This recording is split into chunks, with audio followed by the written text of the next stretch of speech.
Deputados protocolam requerimento com pedido de instalação de CPI para investigar o caso da menina de 11 anos que fez aborto legal após ter sido vítima de estupro. Popular, o policial que atirou e matou o jovem que brincava com arma de brinquedo em Ingleses, norte da ilha. Polêmica na capital. Fundação Catarinense de Cultura admite processo que pede o tombamento de uma extensa área no centro de Florianópolis. Veja também, no esporte, Brusque perde para o Bahia em casa pela Série B do Campeonato Brasileiro. E ainda, confirmada em Blumenau a realização da Oktoberfest 2022. Está no ar o Band Cidade com Rodrigo Cardoso. Olá, uma boa noite para você. O Conselho Regional de Medicina vai investigar a conduta da equipe médica do Hospital Universitário de Florianópolis, que negou o aborto legal à menina de 11 anos de idade que engravidou após ter sido estuprada. O CRM não deu mais detalhes sobre o procedimento por causa do sigilo processual. Em paralelo, deputados estaduais protocolaram um requerimento para a instalação de uma CPI na Assembleia Legislativa, CPI para apurar este caso. Veja. O requerimento com o pedido de instalação da CPI foi lido no plenário pelo presidente do parlamento, Moacir Sopelsa, do MDB, nesta terça-feira. O pedido é de autoria da deputada Ana Campagnolo, do PL, e foi subscrito por outros 21 deputados. Nós imaginamos que uma série de ilegalidades e até crimes possam ter cometido no assassinato desse bebê de 7 meses. Era um bebê viável, que significa que ele poderia ter sobrevivido fora do útero, e havia uma decisão judicial proibindo esse aborto, não recomendando esse aborto, e sim um parto prematuro para salvar o bebê. Nós queremos, com a Assembleia Legislativa e uma comissão parlamentar de inquérito, investigar isso para que não se cometam novos abusos dessa maneira que levaram à tortura e morte de um bebê de 7 meses. O pedido foi encaminhado para a análise da Procuradoria Jurídica da Alesc. O procedimento é previsto no regimento interno da Assembleia. A Procuradoria vai emitir parecer sobre se o requerimento atende os requisitos legais. Somente depois, o presidente da Assembleia dá a palavra final. O caso veio à tona após uma reportagem do portal Catarinas e do site The Intercept Brasil. A menina de 11 anos de idade de Tijucas foi estuprada e engravidou. O hospital universitário se recusou a fazer o procedimento porque a menina teria chegado à unidade com 22 semanas de gestação, 2 a mais do que o fixado por uma cartilha do Ministério da Saúde. Só que a legislação não estabelece tempo gestacional para a interrupção da gravidez. O caso parou nas mãos da juíza Joana Ribeiro Zimmer, que também negou o aborto legal à menina e a encaminhou para um abrigo. Depois da repercussão, o Ministério Público Federal recomendou a realização do aborto, o que ocorreu na semana passada. A Corregedoria Geral do Tribunal de Justiça do Estado e o Conselho Nacional de Justiça investigam a conduta da juíza. A Corregedoria Geral do Ministério Público investiga a conduta da promotora envolvida no caso. Primeiramente, cumpre destacar, a CPI é um instrumento legítimo, um direito do parlamentar em fazer a solicitação, observados os trâmites legais. Dito isso, cabe uma constatação aqui agora. O que dizer de uma CPI dessas a 4 meses da eleição? Puro oportunismo político. Deputada e deputados querendo dividendos políticos eleitorais com a população em cima de uma menina que foi estuprada. Porque o que ocorreu, gente, foi o estupro de um vulnerável, já que a lei é muito clara. Uma criança de 10 anos de idade, hoje com 11, não tem capacidade, segundo a lei, para consentir em um ato sexual. Repito, não existe consentimento em uma relação sexual com menores de 14 anos. Além disso, a menina teve o direito negado pelo hospital, com base em uma cartilha do Ministério da Saúde que não está acima da lei. E ainda teve o direito negado, de novo, pela juíza, que deveria prezar pela segurança da vítima. Que bom que as demais parlamentares da bancada feminina da Assembleia não anuíram com esse requerimento, que foi assinado apenas por deputados homens, além da autoria do pedido. Agora é aguardar pela manifestação do presidente Moacir Sopelsa. Aqui entre nós, será que a Assembleia vai sujeitar a menina e a mãe dela a mais um constrangimento depois de tanta violência? O constrangimento de depor em uma CPI? Vamos aguardar. Vai a júri popular o policial que atirou e matou um jovem de 19 anos de idade que brincava com uma arma de brinquedo em Ingleses, norte da ilha.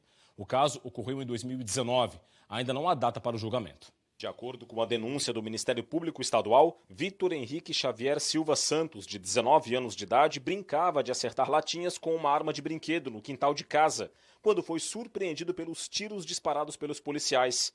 6 disparos foram efetuados. 4 acertaram o jovem, que morreu no local. O PM que disparou disse que deu ordem para Vitor largar o brinquedo antes de atirar, mas testemunhas afirmaram que não ouviram nada. O policial é réu por homicídio qualificado pela impossibilidade de defesa da vítima e fraude processual, já que houve a alteração da cena do crime antes da chegada da perícia. 7 pessoas foram indiciadas pela Polícia Civil pelo roubo ocorrido em uma cooperativa de crédito de Blumenau, no Vale do Itajaí. O crime ocorreu no dia 9 de maio desse ano. O inquérito foi concluído pela Divisão de Investigação Criminal de Blumenau. 5 homens e 2 mulheres foram indiciados. O crime ocorreu nesta cooperativa no bairro Itoupavazinha, em Blumenau. Na ocasião, 4 homens fortemente armados, todos em saída temporária do sistema prisional, invadiram o estabelecimento e levaram R$30 mil, além do revólver do vigilante. Os 4 fugiram em um carro, queimaram o veículo e escaparam em outro carro com um 5º homem. E foram para uma casa no bairro Testo Salto. O imóvel pertence às 2 mulheres indiciadas. Lá, os bandidos trocaram de roupa, dividiram o dinheiro roubado e esconderam as armas. As mulheres ainda facilitaram a fuga dos criminosos. Todos já estão presos. A Polícia Federal e a Receita Federal deflagraram hoje a Operação Essência. A ação combateu o contrabando de fumo, essência de narguile, ou narguilé, e apetrechos para fumo. Produtos que são vendidos em Santa Catarina em lojas físicas e também pela internet. As informações com o repórter Caio Marsani, da RBA TV. Essa operação foi realizada hoje pela Polícia Federal com o apoio da Receita Federal. O objetivo é reprimir o contrabando de fumo, essências de narguilé e petrechos para fumo que são vendidos em lojas físicas em cidades aqui de Santa Catarina e também através da internet. Participaram dessa operação 25 policiais federais e 9 servidores da Receita Federal, que cumpriram 6 mandados de busca e apreensão. 4 em Blumenau, 1 em Gaspar e 1 aqui em Rio do Sul, todos expedidos pela Vara Criminal Federal em Itajaí. Essa investigação teve início há 6 meses. Segundo as informações repassadas, nos últimos 5 anos, mais de R$160 mil em produtos descaminhados foram apreendidos em estabelecimentos dos investigados, sendo que em 2 casos houve condenação pela prática do crime de sonegação fiscal em janeiro deste ano. Além disso, as investigações indicam que, a despeito das apreensões anteriores, os autores continuaram na prática, tendo ocorrido uma nova apreensão de essência de narguilé em Santa Terezinha do Itaipu, no Paraná, em 2019, tendo uma de suas empresas como destinatária. O valor aproximado apurado nessa operação foi de R$44 mil. A Operação Essência, deflagrada hoje, foi desenvolvida no âmbito da Operação Controle Brasil. Os investigados poderão ser indiciados pelos crimes de contrabando e descaminho e as penas podem chegar a 5 anos de reclusão.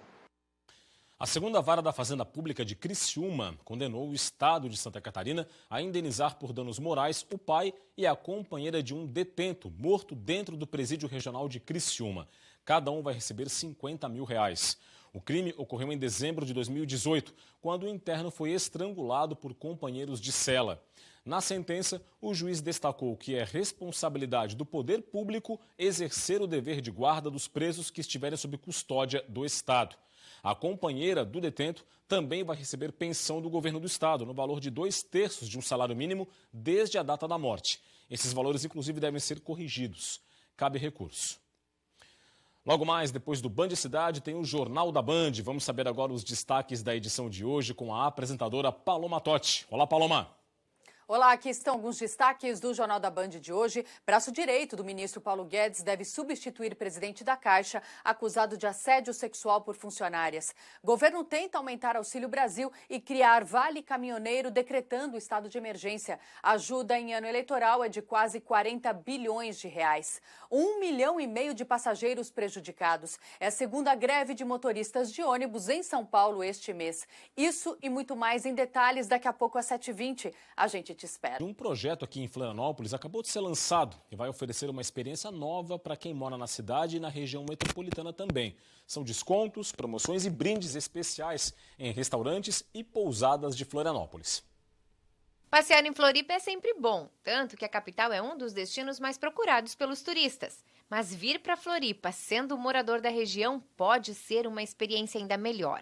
Com o projeto Floripa para quem é de casa, a ideia é que moradores paguem menos que os turistas. Aproveitando aí o turismo de proximidade que durante a pandemia e principalmente no pós-pandemia se tornou muito forte no mundo inteiro, inclusive no Brasil.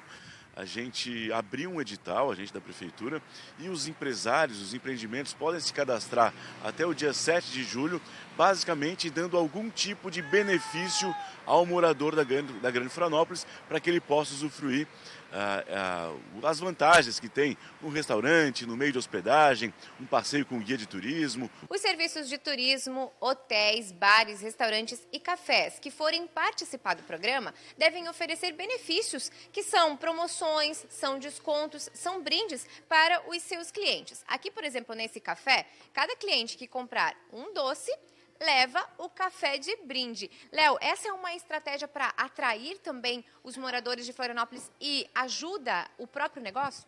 Naturalmente, né? Florianópolis é uma cidade turística, mas que tem os seus moradores, né? Nós temos aí pouco mais de 500 mil de habitantes no entorno de Florianópolis, juntamente dentro da cidade, que precisam fazer a economia girar. Né? Qualquer estabelecimento ou prestador de serviço relacionado ao setor de turismo de Florianópolis pode participar. Basta se cadastrar junto à Secretaria de Turismo até o dia 7 de julho. Os parceiros que aderirem ao projeto serão divulgados a partir do dia 18 de julho no Instagram da Setur Floripa. Assim, os moradores poderão saber quem está participando e quais os benefícios vão encontrar. Uma forma de beneficiar moradores, empresários e movimentar a economia local. Estimula essa concessão de benefícios, né? E, consequentemente, faz a renda ficar aqui se movimentando aqui na região de Florianópolis. O edital prevê que basta apresentar o comprovante de residência nos estabelecimentos credenciados, que daí vai ter acesso aos benefícios previstos. Uma massa de ar frio e seco deixa o tempo estável nesta quinta-feira em todo o estado. Os detalhes da previsão agora para você no Band Cidade.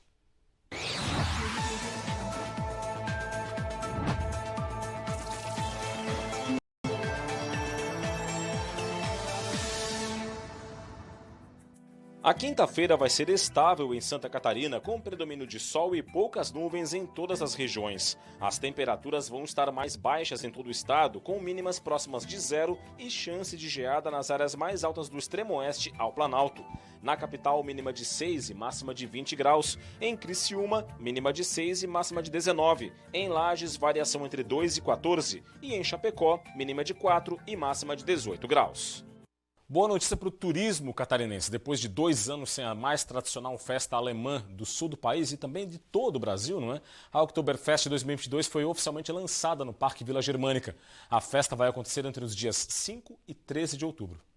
O governador de Santa Catarina, Carlos Moisés, e o prefeito de Blumenau, Mário Hildebrand, participaram do lançamento oficial da Oktoberfest 2022. Além da confirmação da Oktober, que não acontece há 2 anos, o governo do estado anunciou obras importantes para impulsionar o turismo na terceira maior cidade do estado. São obras reais, o Plano 1000 já é uma realidade em Blumenau.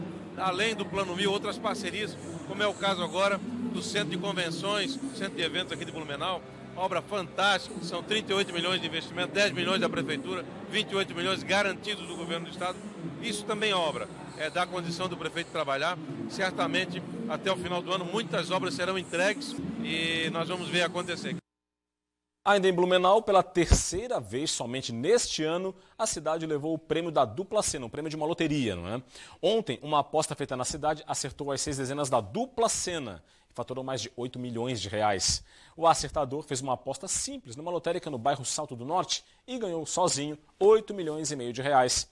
Esse é o terceiro prêmio milionário que sai para apostas feitas em Blumenau somente nesse ano. Em janeiro, um grupo de 27 pessoas acertou um bolão e dividiu 36 milhões de reais. Depois, no fim de maio, outros 42 sortudos embolsaram e compartilharam nada menos do que 117 milhões de reais. Hora das informações do esporte de hoje.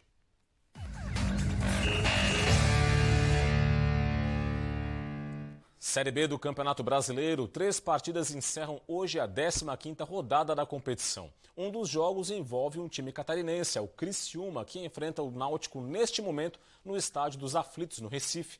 O jogo começou às 7 horas da noite, está no primeiro tempo com 10 minutos e o placar está fechado, 0 Náutico, 0 Criciúma. O Tigre ocupa a 7ª colocação da Série B com 19 pontos. Uma vitória deixa a equipe próxima do G4. Os gols você confere amanhã no Jogo Aberto SC. Também pela Série B, o Brusque perdeu ontem para o Bahia dentro do estádio Augusto Bauer. O resultado deixa a equipe da capital de Santa Catarina, melhor dizendo, a equipe catarinense, mais perto da zona do rebaixamento. O Brusque recebeu o Bahia no Augusto Bauer e o quadricolor começou o jogo pressionando. Mas o time visitante foi mais eficiente. Na primeira vez que chegou ao ataque, conseguiu balançar as redes. Aos 13 minutos, Rezende aproveitou o rebote e fez 1-0 para o Bahia. Querendo fazer valer o fator caso, o Brusque não sentiu o gol e continuou pressionando. Tentou com Ayrton, Pará e Crislan. Mas quem balançou as redes mais uma vez foi o Bahia. Nos acréscimos antes do intervalo, Rodallega ampliou a vantagem para o time baiano. Na volta do intervalo, o Brusque, que tem um dos piores ataques da competição, tentou furar uma das melhores defesas.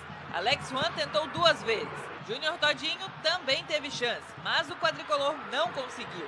E o jogo terminou com mais uma derrota do time do Vale em casa. Brusque 0, Bahia 2. Esse é o 3º revés seguido do Brusque jogando como mandante. Na tabela, o quadricolor caiu 2 posições e ligou o sinal de alerta.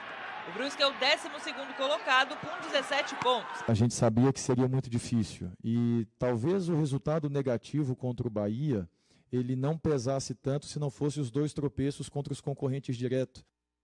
O Avaí se reapresentou nesta terça-feira com foco no Cuiabá, o adversário da próxima rodada na Série A. E no empate com o líder Palmeiras, o torcedor viu algo que é raro hoje em dia.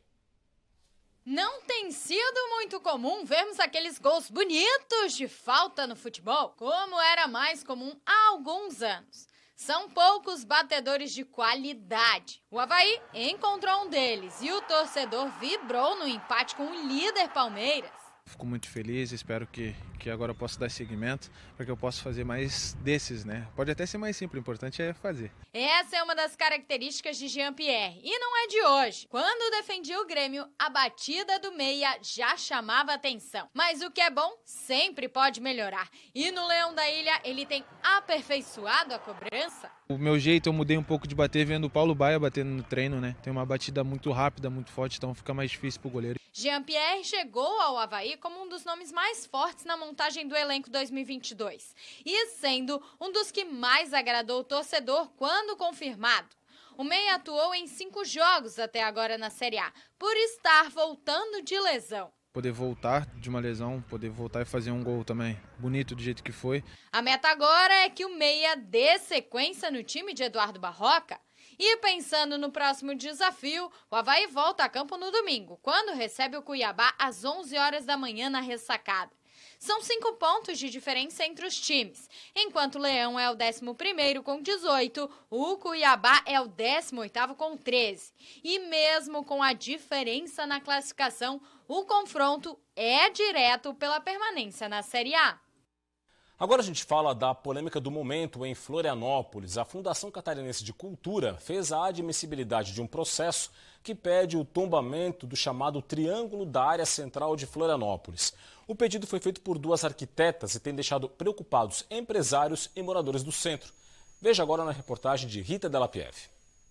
O governo do estado definiu a área central da capital, que abrange a região entre a cabeceira da Ponte Hercílio Luz e o limite do Hospital Caridade, seguindo pela face oeste do Morro da Cruz até perto do cruzamento da Avenida Mauro Ramos com a Avenida Beira Mar Norte, como área de tombamento provisório. A decisão foi acatada após pedido das arquitetas Vanessa Pereira e Fátima Regina Altoff e foi motivado pela proposta de retirada dos paralelepípedos da ala leste do centro.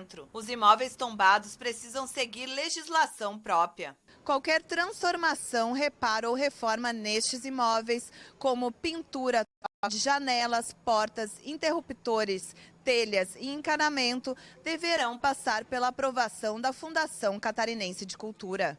A entidade que representa os empresários e lojistas da capital vê com preocupação o tombamento da área central da cidade.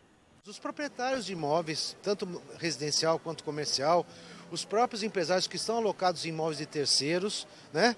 Como é que eles vão administrar isso e conseguir essas autorizações em tempo hábil para fazer o que precisam, né? E é mais uma autorização. A gente tem lutado aí no Brasil para que a gente possa ter mais facilidades para que as coisas aconteçam, e é mais uma etapa que se complica para poder ter a dinâmica da cidade acontecendo, né? O gerente de patrimônio imaterial da Fundação Catarinense de Cultura negou que o processo vai significar o tombamento de todos os imóveis no centro de Florianópolis. Esse arcabouço de edificações tombáveis, em geral, já está com alguma proteção, ou estadual, ou federal, ou do próprio município. Muito pouco provável que novas edificações, casas de moradia, digamos assim, sejam incluídas. Não se descarta, porque a instrução, ela também, em alguns processos desse tombamento, ele já tem 40, 50 anos. Então, talvez algo tenha escapado. Mas, de modo geral, nós temos, sim, toda a estrutura e toda a condição, em função da condição que as casas, as edificações já tombadas. A situação chamou a atenção do Ministério Público Estadual. O promotor de justiça Daniel Paladino, da 30ª Promotoria de Justiça da capital, entrou no caso do tombamento provisório do centro e pediu esclarecimentos da Fundação Catarinense de Cultura sobre o embasamento legal da medida. Agora são 7h17. Você vê ao vivo imagens do canal do Porto de Itajaí, litoral norte do estado, na tela para você.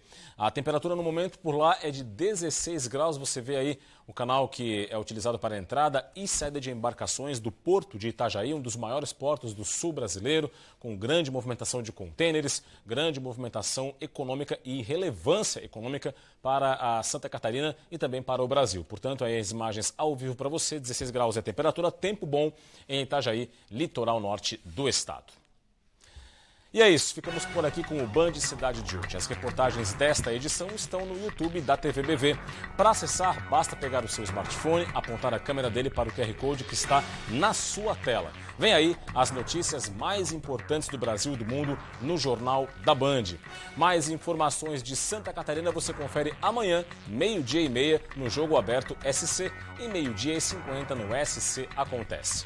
Para você um forte abraço, muito obrigado pela audiência, boa noite e até amanhã. Tchau, tchau.